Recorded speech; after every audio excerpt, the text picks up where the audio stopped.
One of the foundations of the faith as a Christian is Scripture. And I spent a lot of time talking about the reliability of the Bible and the historicity of the different biblical accounts. But another important aspect in trusting and having confidence in your Bible is understanding the origin, where it came from, how books were chosen, how it's been translated. And there are a lot of objections to these sort of questions of the gospel writers being anonymous, or certain gospels that should be included, like the Gnostic gospels, the lost gospels. Maybe it's translation errors or translation mistakes. Maybe it's errors in the manuscripts. Or a recent objection that is coming out lately because of a documentary that's going to be put up on Netflix is that the word homosexuality should not actually be included in 1 Corinthians chapter 6. That is a mistranslation of the original Greek, and that has confused and misled an entire generation. And so there's a lot of issues that are in that area of the origin and transmission translation of the Bible. And so in today's show, I want to talk through these and try to answer some of the difficult challenges against the Bible's origin and translation. To do that is Dr. William Mounce. He is coming on to join me. He is the president of biblicaltraining.org, a nonprofit organization that helps and provide world-class educational resources to help disciple the local church. He is a former New Testament chair of the ESV translation committee and is now on the NIV translation committee for the New Testament. Written a range of books on biblical Greek grammar. If you're a graduate student and you went through seminary like I did, you probably used his textbook in biblical Greek, as well as this new book. That is what we are talking about today, Why I Trust the Bible, Answers to Real Questions and Doubts People Have About the Bible. So Dr. Mounce, thank you so much for coming on and having this chat with me today. Thank you. It's good to be here. Man, I'm excited because, again, like as we talked about briefly before, these aren't a lot of questions that I've dug down into them and I've kind of responded to them, but they're definitely areas that I want to go into more. And I'm just kind of curious, as someone who really has, you've helped translate the ESV and the NIV, you've really gotten into this world. I'm kind of maybe curious to begin with of how much do Christians, like when we talk about Greek and we hear people with the Greek word this and the Greek word that, like how much deeper is it in an understanding of where the Bible came from and how to translate it to have the confidence that we have in the Bibles that we have today? Well, are you asking are translations trustworthy? Well, and I guess that we could say just from the beginning, like how trustworthy is the English Bible we have today? Yeah. Yeah. I have a friend on the NIV committee who says that all translations will lead you to the cross. No main translations will lead you into heresy or error. So, it's not quite the same thing as knowing the Greek and Hebrew, but it's the translations are really good. They're done by good people, usually by committees. And so, idiosyncrasies are taken out and stuff. But translations they are translations, and there's always something that's lost. Puns are lost, or the full meaning of a word is lost, or nuances of grammar are lost, and that kind of thing. And so, Greek really does help get through those things, especially when it comes to word studies. I have this textbook Greek for the rest of us, and when I'm teaching it, the lights just go on in people because they don't have to do all the memory work and learn all that stuff, but they can at least figure out what the words mean. And that's kind of a low-hanging fruit. Yeah, and I guess I'm also kind of curious. What I was trying to formulate with my question is like, I feel like in one sense we have the Word of God, which is amazing, and that it's in our language and to read, but there has to be so much more depth when you understand kind of what goes in behind. And so one I'm kind of curious about is kind of the confidence that can come into someone's faith, knowing a lot more details and the historicity behind how the translation is formed and everything. Do you find that kind of provides more confidence as people grow in their understanding of how we got our Bibles, not just what the words say? Oh yeah. The more you go, you can't prove anything, but you can have more and more confidence. I tell students, you have to have faith in all faith systems, but in Christianity, you don't have to put your brain on a shelf. And so the more you can feed the brain, and as long as you internalize it, it's the better. There's a really important quote from Bruce Metzger, done in Case for Christ, I think it was. And in light of Bart Ehrman's stuff, the author was asking Professor Metzger, what about all your study? Your immense study in all the Greek manuscripts. And he goes, it has just strengthened my faith, strengthened it. So, study can puff up. If you don't do the right thing with it, it's problematic. But I've just found in my whole life, I've been doing this for well, I'm 68, so I've been doing it for 50 years now, that the more I learn, the more I internalize it, the more I process it, the more I trust it. Yeah. Now, I'm kind of curious because obviously you can't get into someone's head and know exactly what's going on, but you hear stories of people like, for example, and of course, his name just blanked my mind. I should have written it down. But Bart Ehrman? Bart Ehrman, there we go, of studying under Metzger, and it's Yeah. because of textual criticism study that led him away from Christianity. But obviously, you've studied this stuff. You've seen the errors in the manuscripts and the variations and all this kind of stuff. But you say your faith is more confidence. How can we maybe approach this topic and the difficulties here and allow it to strengthen versus take us away?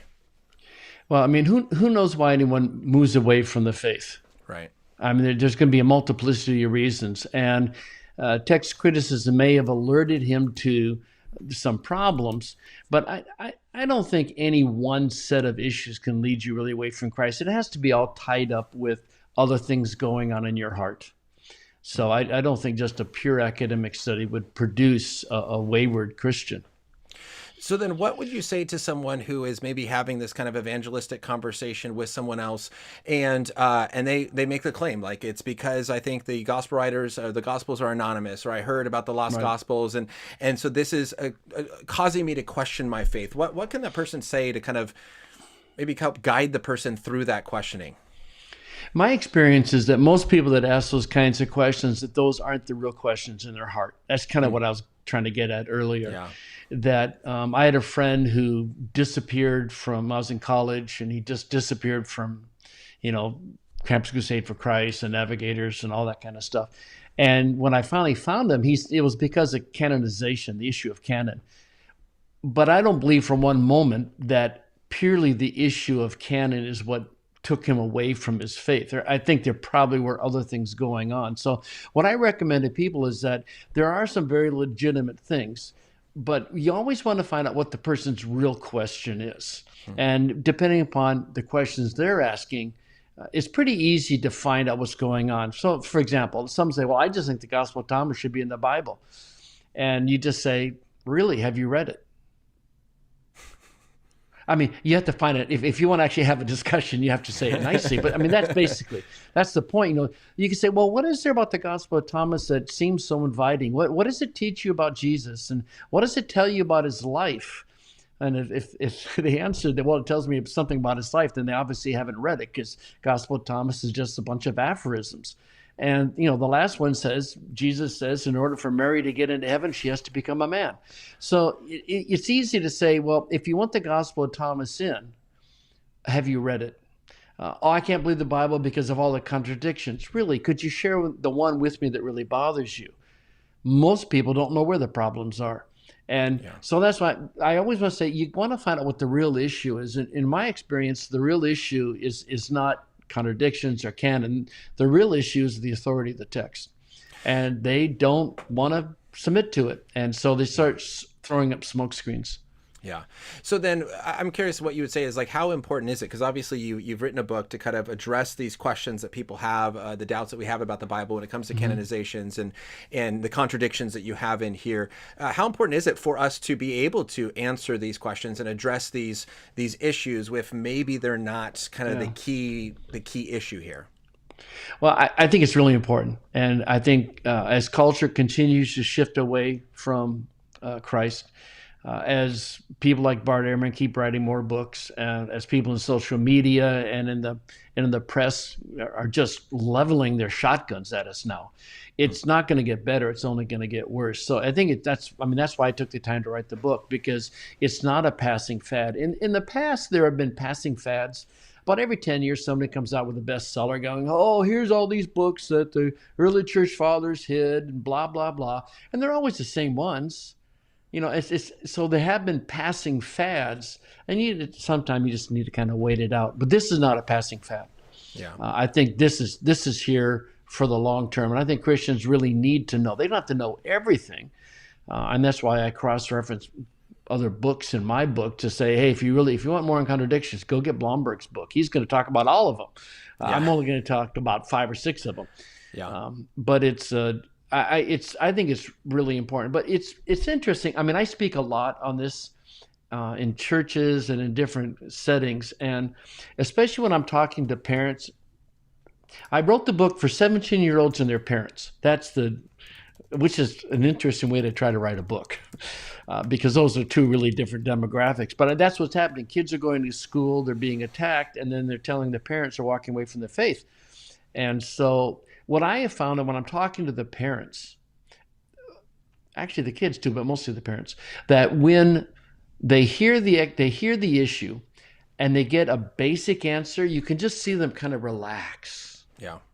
That, okay, so I understand this is the question, and here's the basic answer, and if I want more, I'll go get it. But it's, I don't think you have to know everything in all of these people's books, but you have to know the basic questions and the basic answers. Right. And that's one thing I like about the book is that at the kind of end of each chapter, right, as I'm kind of flipping, as I was looking through and reading, it's like, there's like, hey, for additional resources, right? Because there are, right. This is a really good introduction. Here's some simple answers, very accessible for, like you said, 17-year-olds and parents, high school students. But then again, there's other issues that you can go into much more in depth if something catches your eye or something is still kind of pressing and nagging on you. Now, I'm also kind of curious, as you've been doing this, as you said, 50 years, are there new discoveries that are creating new challenges as we discover new manuscripts or new evidence or something that creates a new challenge? Or is it kind of like it's the same issues that keep coming up that have been answered for the last 30 or 40 years? There's not really anything new that's really changing how we view these things. Well, most of the discoveries are affirming the trustworthiness of the Bible. We're not finding things that are making us question the Bible. Bart Ehrman came up with some new arguments. He's such a good textual critic that he was able to raise issues that other people in the past haven't. So in some sense, he's been able to bring up some new issues. But, a good example you mentioned earlier are the Gospels anonymous. Well, Simon Kistemaker, my good friend Simon Gathergall, wrote a really good article on the Gospels aren't anonymous. And he has really strong evidence that names were always attached to these things. And it's not Craig William Lane, it's Craig Evans. Actually wrote a really good book on this, and he said that every single manuscript that we have the beginning of has the name of the gospel writer on it. So the names are not embedded in that's brand new information. Wow. So the names aren't embedded in the gospel, but they've always been in the manuscripts. And I think it was Martin Hengel's work, argued that the witness of the early church about the authorship of the four Gospels is unanimous, that we may not have a ton of evidence, so it's Matthew, Mark, Luke, and John, but we have zero evidence that anyone else's name was attached to them. And when you talk about the expansion, the meteoric expansion of the church to the far corners of the Roman Empire, and this person over here says the first gospel was written by Matthew, and this person over on the other side of the world says this person that Matthew also wrote the first gospel. You can't explain that unless the names were attached to them very, very early. So I think as a result of those two men's writings that we're going to be able to stop talking about anonymous gospels. They're not anonymous. So you said this is new information. Have we found like new manuscripts that have this on there? Well, Simon's research was relatively new, and it's funny, my names are just going out of my head too. Craig Evans actually sat down and looked at them all.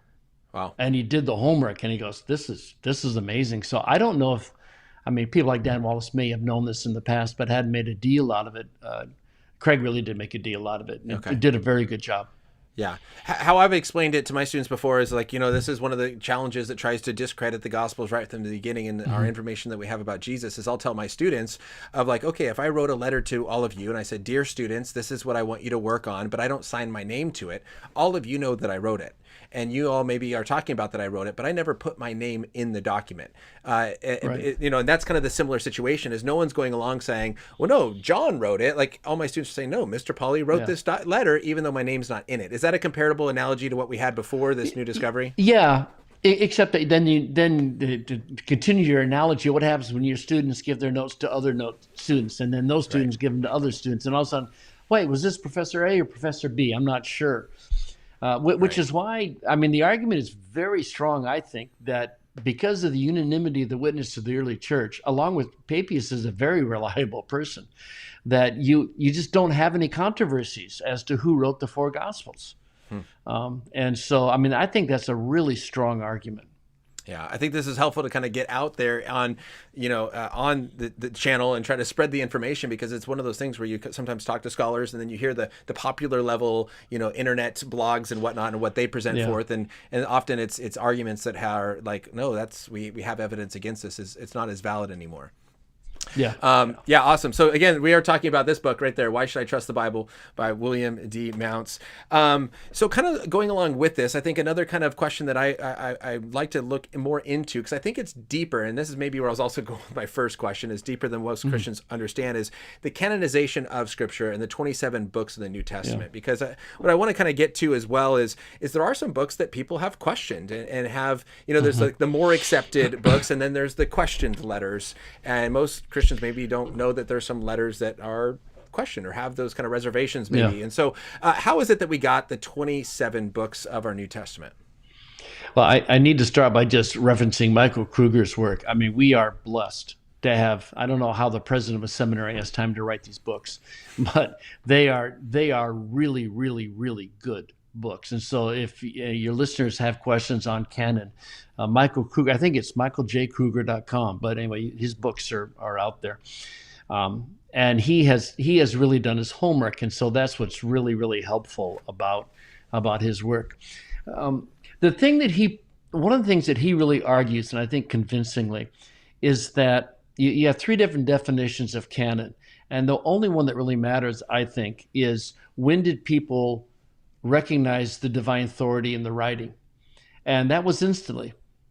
That if you accepted the divine authorities of what Paul said and what Peter said and Matthew and John and others, then you're going to accept their writings authoritative. And so in a very real sense, the canon came into existence the minute the biblical writers wrote them, because their writings carried their personal authority, which they had been given from Jesus. And so, I think it is 22 of the 27 books where there's no evidence that in the first couple of hundred years they were ever questioned. They were accepted. They may, there are people in Corinth that didn't like what Paul said, and so they're going to question his apostolic call. But the church understood that these disciples, these apostles, carried Christ's authority, and therefore Paul can say, "Hey, you don't agree with me? Get out of the church." I mean, Paul was not interested in sharing authority with other people in that sense. So I think that's a really important point to make. And you look at them, there's three basic tests of canonicity. There's apostolicity, who wrote it, was it an apostle, or in Luke's case, a friend of an apostle. And it's fascinating. There's virtually no debate about Luke. And he's the one non-apostle in the Gospels, right? Right. And his two books are 27% of the New Testament, and there's just not any real question about him in the early writings. So that's interesting. So it's apostolicity, who wrote it. So Hebrews had trouble getting into the canon, right? Understandably, because it is truly anonymous. We have not a clue who wrote it. Second is orthodoxy. Does it agree with the teachings? And obviously, if you accept Romans right away, you can't accept the Gospel of Thomas, because they're just simply not the same. You can't accept Ben Sirach in the Old Testament Apocrypha, because he says sin had its beginning with woman. Paul says sin had its beginning with Adam, not Eve. And so, one of those, they both can't be right. One's wrong, right. One's right, one's wrong. And so there's apostolicity. And so that had questions like Jude, who's quoting twice a non-biblical book, in the same way that I might quote, Charles Dickens or something. It doesn't make Charles Dickens authoritative if I were Paul or Jude. But right. There were some questions about that. Also, it was a very short book, so it probably didn't get very widespread. Which is the third test, is Catholicity, is did the church as a whole accept the authoritative nature of the book? So the books that were in question is that John had a little question because the Gnostics used it, but they knew who wrote it, so there wasn't any real trouble with John. Hebrews had trouble because of its authorship. James had trouble because of its apparent contradiction on justification with Paul, but it was accepted because they knew he was Jesus' brother. Second Peter had trouble because the Greek is so radically different than First Peter. Jude had trouble because most of what he says is in Second Peter, plus he's quoting non-biblical sources. And it's interesting, the Revelation was in reverse. Revelation was accepted right away. And about the 3rd century, I think I was East or West, one of the sides of the church started having trouble with it. And they questioned it in like the 3rd century, 4th, but then that was pretty short-lived. So usually people talk about the core of the canon as the 21 books, but I think because Revelation was accepted right away, I say there's 22 books in the core canon. So anyway, that's the kind of the once over the issues. Yeah, so how would you then, I mean, if you say the core canon 22, so you have some books that are kind of questioned, you mentioned those, how do they eventually get added in? Like who is making that final call that says, even though they don't pass some of these tests, one of the tests is, as you mentioned, it has to be written by an apostle or an associate of the apostle. Yeah. We don't know who wrote Hebrews. So why does Hebrews finally get thrown in when it doesn't pass one of those tests? Well, the church in the East said that Paul wrote it, and it rode Paul's coattails into the canon. Okay. So that's how it got in. You have people like Origen that actually traveled specifically to find out in different churches around the Roman Empire which books people accepted. And he wasn't determining what books were accepted or not accepted. He wanted to know what the church said. And that's really a big point. The canon wasn't established by Constantine or his mommy. It wasn't established in Nicea. It wasn't established by a couple of scholars in the corner somewhere. It was recognized by the church as a whole. And so you have writings from around the ancient world where people are doing lists or talking about it or quoting. That's a big deal. You have to be careful on the quotes because, again, I could quote Charles Dickens and the Bible, and that doesn't make Charles Dickens as authoritative as the Bible. But you do look at what verses are quoted and stuff like that. So it's, they normally put a date at the end of the 4th century that there was simply no question. By the middle of the 2nd century, I think there was very, very little question, because even in someone like Eusebius's lists, when he lists books as questionable, he's quick to say, that doesn't mean I don't accept them. It just means there are some people that wonder. And the tendency was more, well, what about Clement and what about the Didache? Tendency was more wanting to add more. It wasn't so much to drop them out. That was the nature of the discussion. So I want to get to Nicea here in a moment, and you hear about Constantine and Nicea frequently. But about when would you say, do we kind of have a completed canon? Is there kind of a year we can point to about when the church had accepted pretty much the majority of the New Testament canon? Well, that's where Kruger argues there's 3 different definitions of a canon, and they have 3 different dates. Okay. The date in which they were written is actually the formation of the true canon, as far as he's concerned, as far as I'm concerned. When Peter wrote Second Peter, it still was Second Peter's book, and it carried his authority. Right. You get into the middle of the 2nd century before you have this kind of body of literature, a collection of books that the church as a whole said, these are the ones that we're going to go to when we're trying to figure out what we believe. And it was 390, I'm not good on dates, 396, something like that, where just all discussion ceased. And so it all depends upon, I think Kruger calls the first canon the ontological canon, and that's which is the ones that are inherently authoritative because they carry God's words. Yeah. So then why then do we see this very common objection that the biblical canon was formulated at the Council of Nicea? Constantine just picked and chose the books that he wanted in there. Where is this argument coming from? There were locomotives in Egypt during the Pharaoh's days, really, honestly, and I can go on and talk about it, and eventually I'm going to be so passionate about it, you're going to go, wow, I didn't know that locomotives were back then. That's why. I mean, if some people say it enough times and say it well enough, and that's Bart Ehrman, or Ehrman, I guess his name is pronounced. He's a phenomenal debater, and he is really, really skilled at communicating, and it carries force. But if you have people like him, and you have people in the media making fun of traditional Christians and whatnot, most people just won't check. They won't check. And the Da Vinci Code was tremendously powerful. He said up front that it was a novel, that was fictitious. But yet when he gets to this stuff, he goes, see, Constantine created the Trinity. Right. And Craig Blomberg told me his daughter came home from university once and she said, Dad, you can't believe what my history professor is doing. He's using the Da Vinci Code as a reliable historical document for the creation of core biblical doctrines.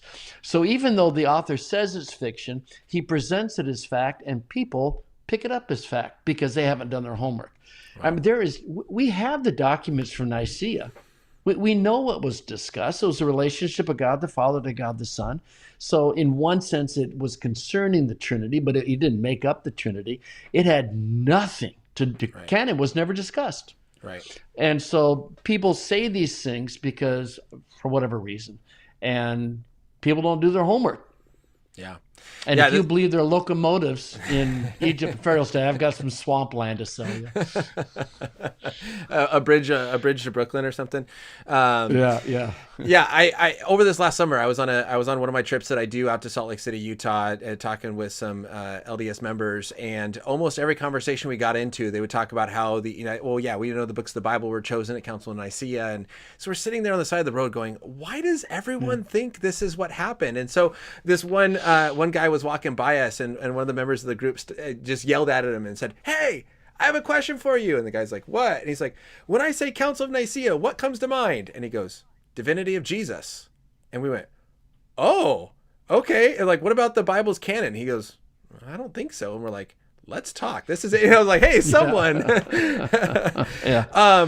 Before we kind of change gears here a little bit, one other thing that you said, an objection that I constantly kind of hear of as far as the reliability of the books themselves is what you mentioned briefly, is 1st and 2nd Peter, the Greek is very different. And so this leads a lot of people to say, clearly there's a different author, because if Peter wrote both 1st and 2nd Peter, the Greek should not be so different from each other. Now, obviously, as someone who does not read in biblical Greek, I just read the English and it looks similar to me. And so how is it that someone who has studied this and read the Greek, how do we understand the difference in Greek between these two books, but then believing that Peter wrote both?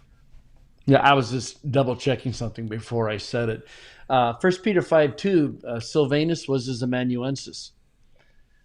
So he had someone who wrote for him, and we have Tertius and Romans and stuff, so it's a very common thing. So I'm most likely what we have in 1 Peter is Peter's ideas, Peter's words, things Peter wanted to say, but written down by someone that was a native Greek speaker. It's very good Greek. My guess is, and just a guess, in 2 Peter, it's Peter. And the Greek isn't as good in 2 Peter. It's awkward. There's weird breaks and stuff like that. So that's kind of what I think is going on. We all know that the amanuenses were given quite a bit of latitude in writing down. I saw the stats the other day of how many times the article tau epsilon occur in Romans, and it's way out of proportion to Paul's other writings. And I know, it was a friend of mine was arguing that Paul couldn't have written Romans. It was tongue in cheek, because there's all these te's in Romans and they're not hardly anywhere else in Paul's writings. Well, maybe Paul's amanuensis liked te as a conjunction. So we know amanuensis had some freedom in writing, the same way that a trusted administrative assistant would write down what her boss wanted to write, or his boss wanted to write. Yeah. So when you are, I'm sorry, you asked another question.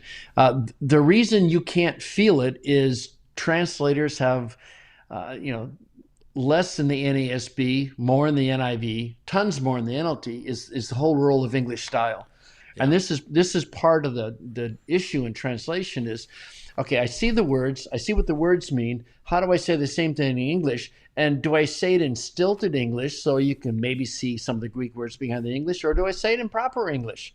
Because when you say it in stilted English, it makes it look like the gospel writers, for example, they're nuts. They don't know how to put a sentence together.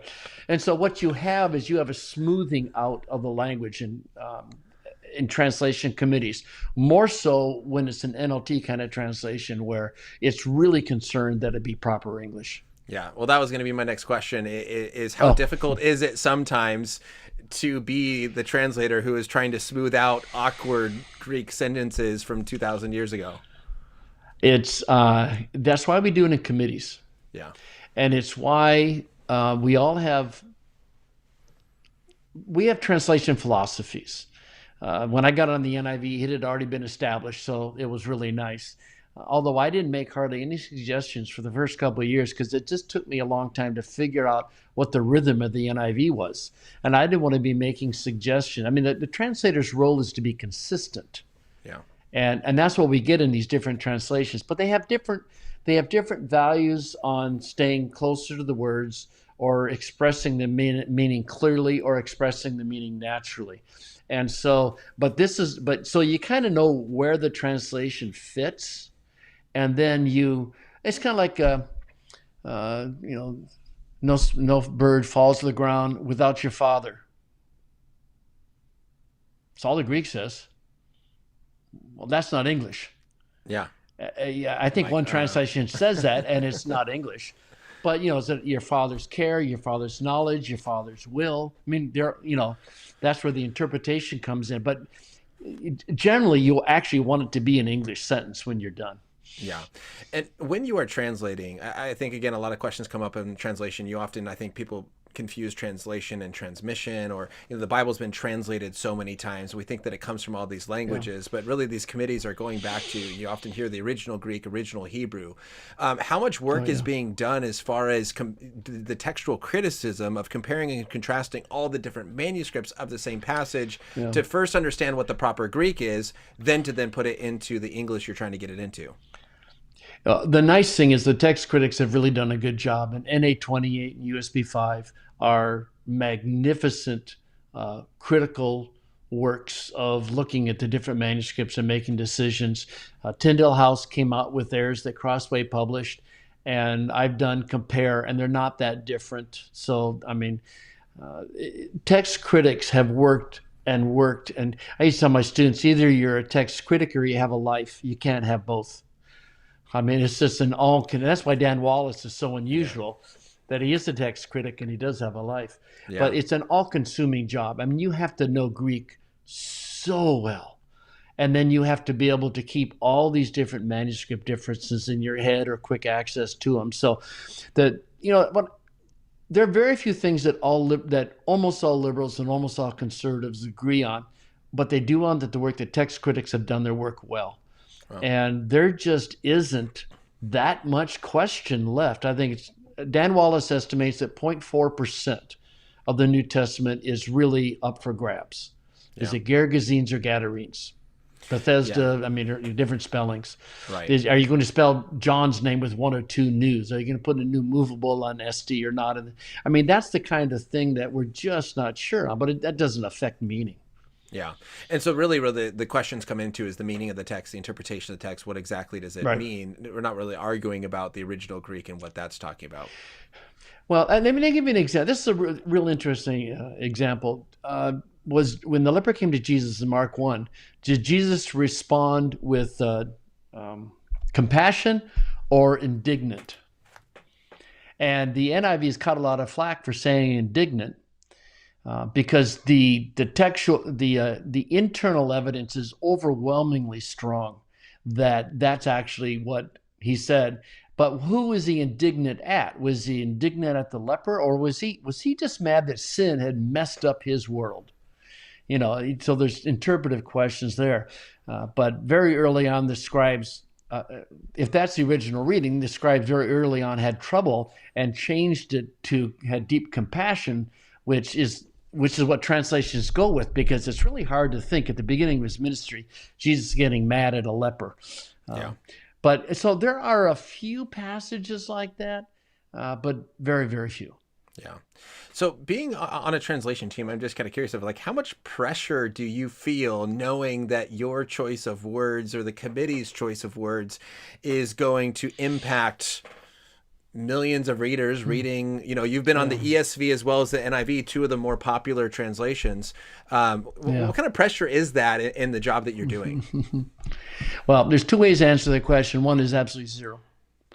One of the beauties of the Committee on Bible Translation with the NIV is that we have no outside pressure. We're a completely independent organization. Biblica owns the NIV. Zondervan and Hodder and Stoughton publish it, but we control the text. And so we have zero.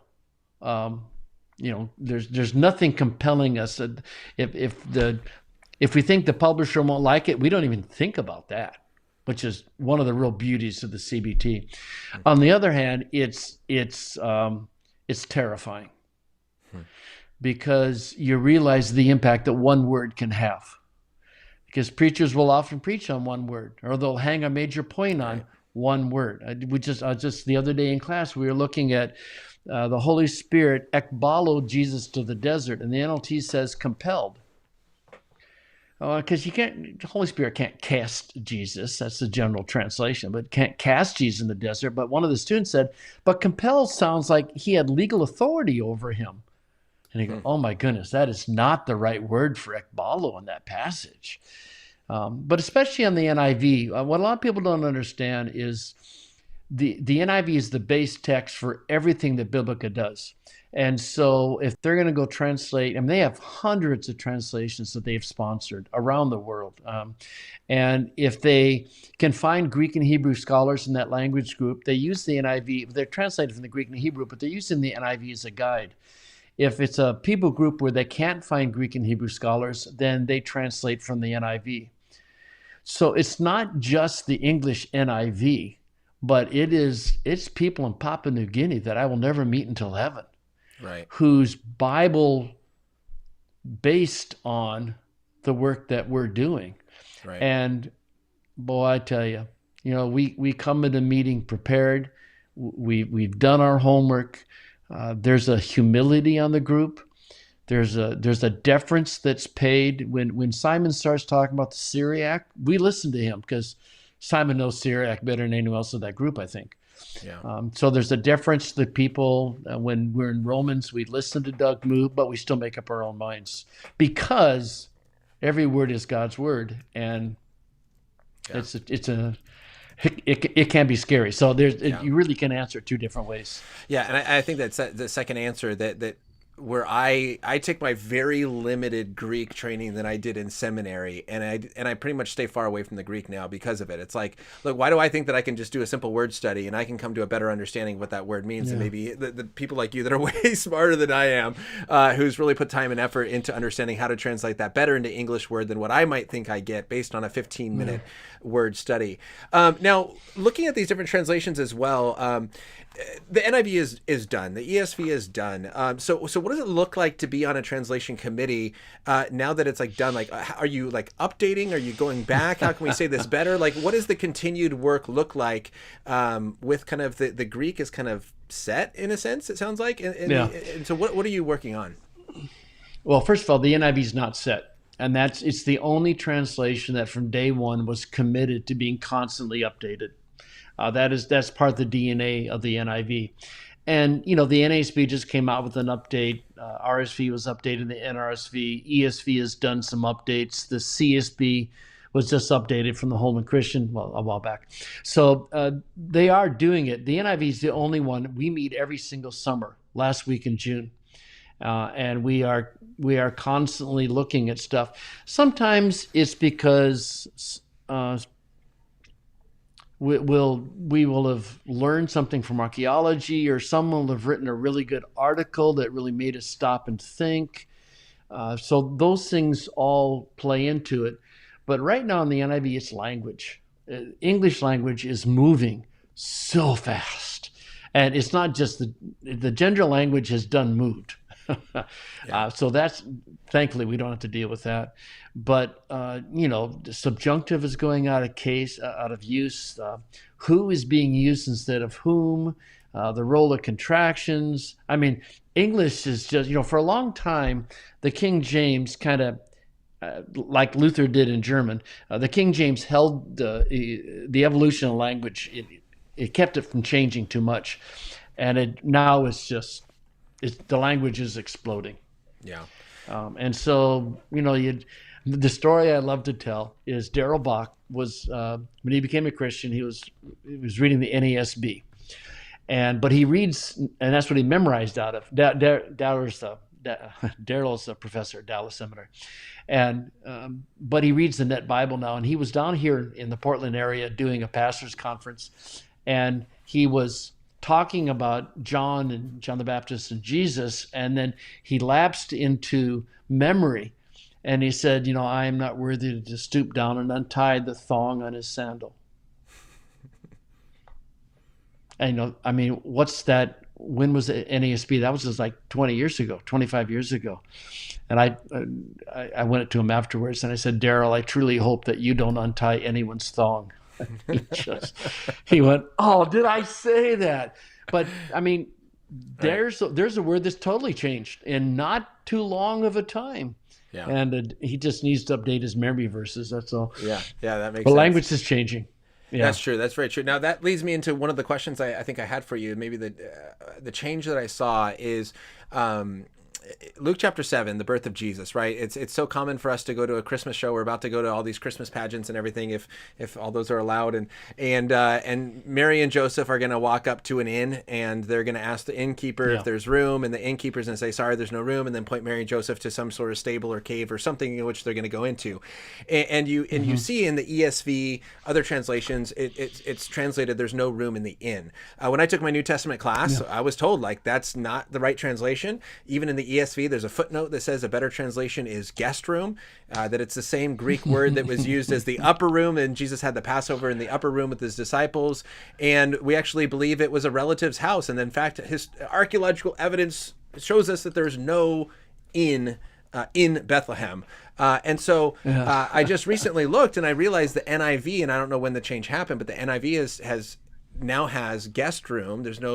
The guest room is not available versus there's no room in the inn. So would this be one of those changes where you're saying the NIV is updating versus the ESV is sticking with inn, even though it may not be the best word to use in that verse?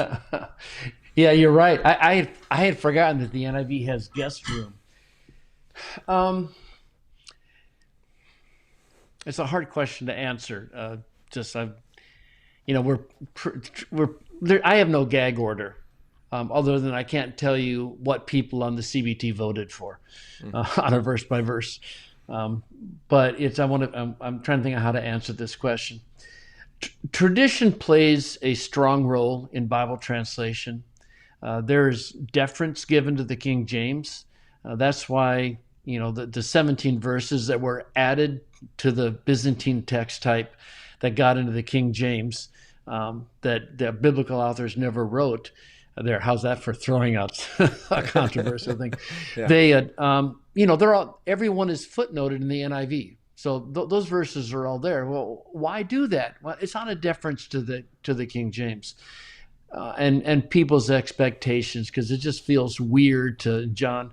Well, I thought an angel came down and stirred up the water, so that's part of it, and part of it too is just understanding that when you start fooling around with some of these verses. You're fooling around with people's favorite verses. My wife loves nativity scenes, and we have a plethora of nativity scenes. Three amigos. I can't say that word without laughing. We have a plethora of, not piñatas, but of nativity scenes. Well, we know very well that the wise men weren't there with the shepherds. Right. But you start fooling with that, and you better be really, really sure that you got it right. And so my guess here is that, again, the NIV doesn't feel the pressure for that. It was a guest room. They weren't inns. That people had an extra room, and it's kind of like basically Airbnbs, right? Just to lend out the extra rooms. But one of the things I was disappointed in was when the CSB came out, they had changed the feeding trough back to a manger. Well, it was a feeding trough. Well, what's a manger? I don't know what a manger is. I don't ever talk about a manger. I don't have a manger. I've never seen a manger. I know what a feeding trough is. I've got those. I feed deer up at the cabin. I built a feeding trough. So it's kind of like, I'd like to ask Tom Schreiner, who's the head of that revision committee, why they changed that. Possibly pressure. I don't know. Yeah. But you have to be careful when you start fooling around with people's favorite images and favorite nativity scenes. Yeah. But be that as may, it's still God's word. It's not the publisher's word. And again, the NIV is totally free. And so I'm really glad we have guest room, because that's exactly what it was. Yeah. So is there an aspect of that to kind of the same issue with like the long ending of Mark, the woman caught in adultery in John chapter 7-8 of like, all right, we footnote it, we let you know, but we're not just going to pull it out and delete it from the Bibles, because then you might have kind of uproar of what you see with in the King James only posts of like, these verses are missing. We're taking out of the Word of God, rather than doing the study of like, okay, why have the newer translations taken this out? Similar. I actually suggested they both would become footnotes in the NIV. And I lost the vote. Okay.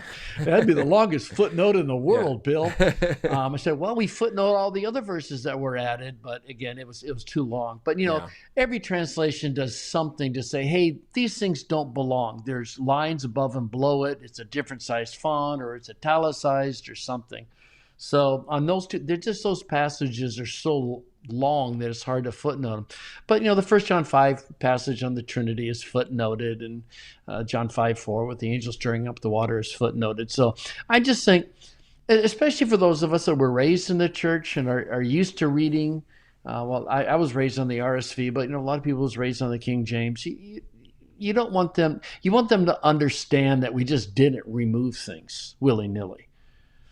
Yeah. Now, probably a question that you've never gotten is a Bible translator is kind of what are the differences between translations? And now I'm not going to go directly into that, but I am kind of curious, as you mentioned, these translation committees, and I'm just kind of curious if you have any thoughts, full support, reservations on single person translation versus committee translation. Well, my mom became a Christian reading J.B. Phillips, so I'm not going to badmouth single translator versions of the Bible. J.B. Phillips's translation, paraphrase, whatever you want to call it, is really, really good. Kenneth Taylor never really intended his notes to his children to be viewed as a Bible, as I'm told, and I was glad to see when the revisions of the NLT came out that they fixed some of those problems. But as a general rule, I would not read single translator translations. I know there's some that are out there, but we're all idiosyncratic, and we all don't know everything. And I am amazed at the information that my colleagues pull out that I was completely unaware of, that really does affect my understanding of the meaning of the passage. So, I would, it's kind of fun to read some of these, especially J.B. Phillips, but it's nothing you can't study from it. And, some of these other ones like the Passion, it's just making up stuff wholesale. It's just not there in the Greek or the Hebrew. Yeah. So, but and people understand that we're idiosyncratic, we're limited in our knowledge. I could never make an evaluative judgment on a Hebrew versus Septuagint plus Syriac plus Latin translation of some verse in the Old Testament. I can't do that. But there are people in the committee that can, because that's their specialty. Yeah, that so helps. You want committees. Yeah. So, okay, so there's an issue I brought up at the very beginning. I think it's a huge issue that a lot of my students some of my students have heard about. And so I want to make sure I get in, and then I'll try to get into some of the questions that came in the live chat. But this documentary is coming out. It either has come out or is coming out soon, called 1946, The Mistranslation That Shifted a Culture. And so what this documentary in short argues is that in 1 Corinthians chapter 6, where Paul is writing the list of things and says, adulterers and drunkards and all liars and whatever, and homosexuals will not inherit the kingdom of God.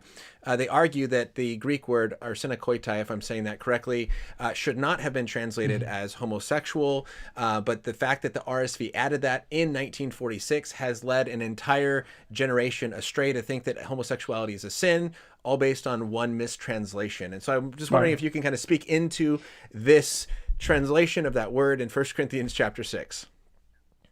Yeah, and the interesting thing is, you told me about that before we started, and I checked, the RSV says sexual perverts. We just argument? Oh, there we go. You just cut out for a second there really quick. Oh, I'm sorry. Yeah, the RSV that I have says sexual perverts. So I don't know why they're saying that. And you also have to deal with Romans 1. You can't deal with one and without the other. Two things. You have to define this term based on Leviticus, because that's where these words are going back to. And Leviticus defines it as a man who lies with a man as he would lie with a woman. Some to be defined based out of Leviticus. But I will tell you what goes on in translation committee meetings, and this is positive, and you'll see it in some of these other lists, that we wanted to distinguish between, to use modern parlance, same-sex attraction versus those who carry through with it. Let's take anger, for example. Is having a propensity towards anger a sin, or is responding in anger the sin? I think we'd all agree that we all have propensities in our characters, in our personalities, whether it's anger or lying or whatever be the case.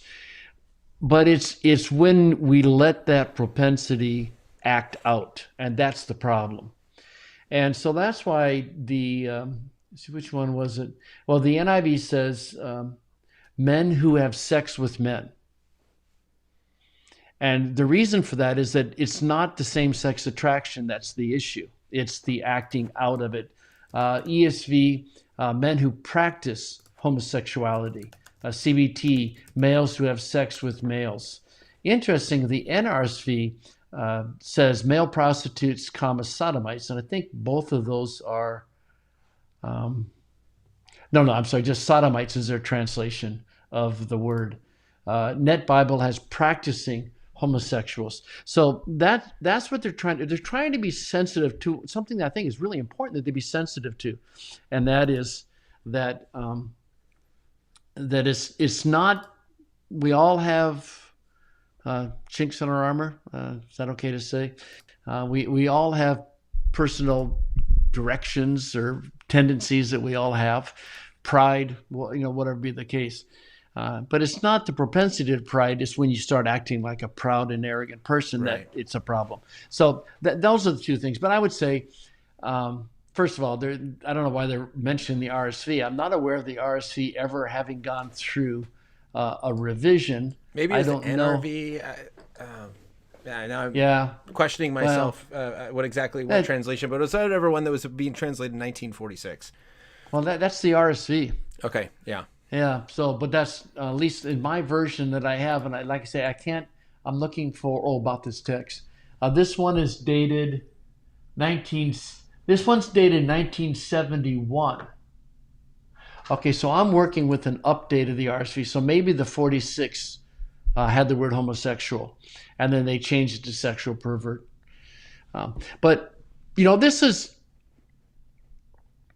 this is actually, it's actually a very easy discussion to have, because Leviticus defines it, and Leviticus spells it out, and it's just what the word means. Yeah.